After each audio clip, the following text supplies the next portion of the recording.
conclusions, just to intertwine with all these conclusions I just came to and gave everybody, a person could have all of these revelations without ever being taught the details that I just taught. Yeah. Sure. Do you see what I'm saying? Yeah. Now, it doesn't mean it's evil to teach it, because sometimes people don't see what's going on. Absolutely. And they have to first be confronted with what's going on and see it and be like, okay, Lord. It's not to hear what I say and then think I'm going to work the details of what Greg said. Yep. Right. That's not what we're saying here. But you want to at least be confronted with the dynamics, because it gives you eyes to see what's happening. Right? And then you just begin talking with God. And God sorts it out. Right? Right. Nobody came and taught me these things I just said to you. God didn't come and sit down and say, well, Greg, let me teach you about relationships. He didn't come and tell me all those things. He taught me Christ and Him crucified.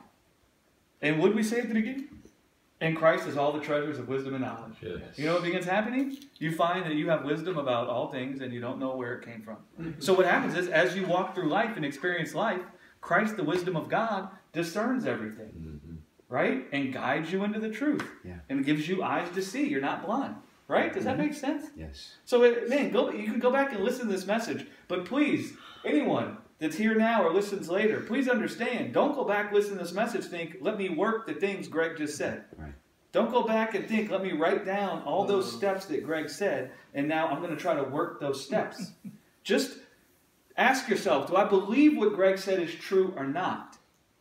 And if you already believe what I said about this is true, now talk with God and commit it into His hands. Yeah.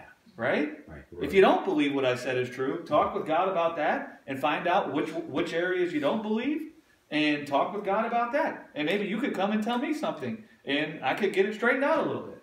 Right? Mm-hmm.